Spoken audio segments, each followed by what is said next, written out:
Paivapo paya paya patakasiya Tsuro Maken'A ayambuka rwizi rweNgano sokoswe achienda kunotsvaga chikafu. Akaenda ndokusvikonogara nasekuru vake Bveni Horomba.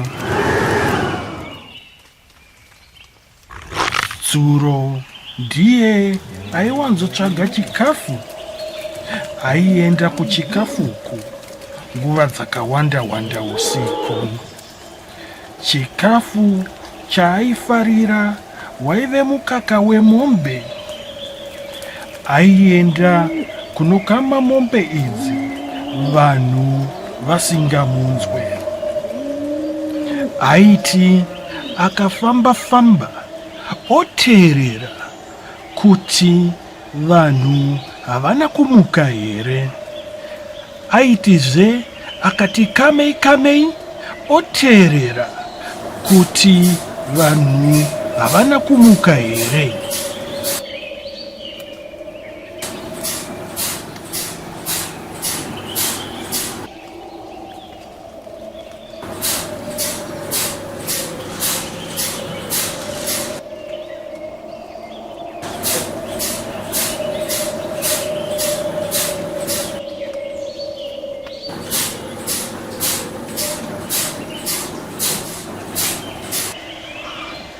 Rimwe zuva adzoka kumba nemukaka, sekuru Bveni Horomba vakamubvunza kuti aizviita sei. Tsuro ndokuti, ndinoti ndikati fambei ndoti teererei, ndikati fambei ndoti teererei. Ndakasvika pane mukaka ndikati kamei ndoti teererei, ndikati kamei ndoti teererei. Bveni ndokuti, wanonoka wataura zvidikizvo, rega nditomhanyako izvozvi. Ndokubva asimuka achimhanya. Zvikanzi naTsuro, aiwa kasekuru Bveni Horomba, dzokai, masiya poto ekukamira pano. Kwa mukaka wacho munoti munouisa pai, munoda kubata nemaoko.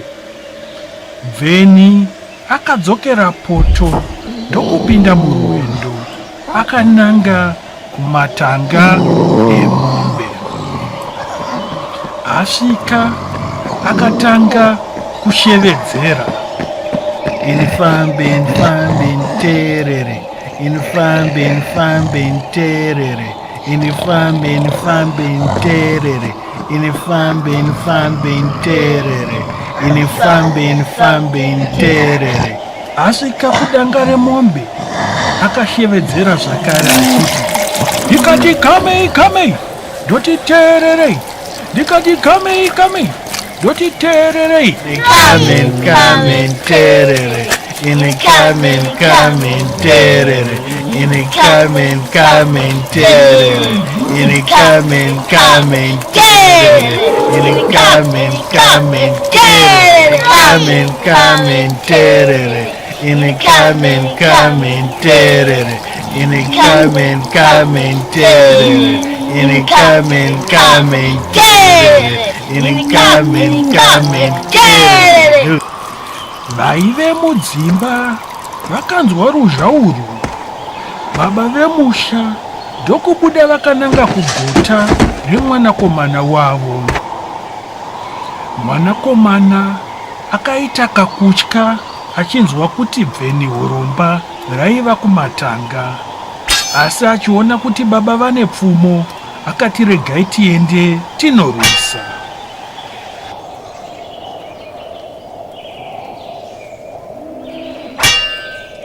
Vakataurirana marwisiro avaizoita Bveni iri, vakatanga kunanga kumatanga.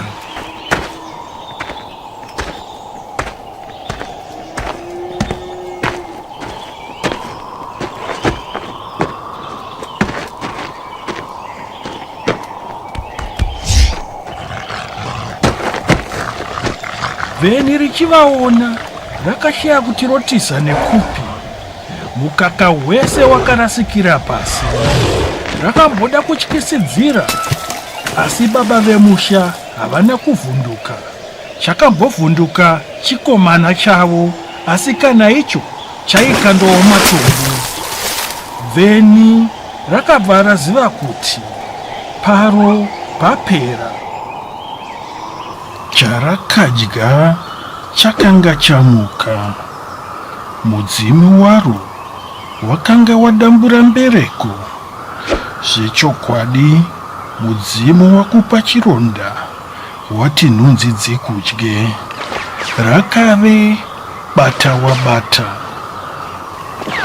Vheni rakashaya pekubata, rakashaya zvekuita. Rakademba musi warakazvarwa. Rakaona kuti rakanga rotosiya nyemba. Ranga roenda kwamupfiganebwe. Zvinhu zvanga zvisisina kumira mushe. Veduwe, kukurukura hunge wapotswa. Rakatemwa-temwa, rakarohwa-rohwa, rakaitwa seiko, asi pakupedzesera rakazotiza haro. Ndipo pakaperera zarungano.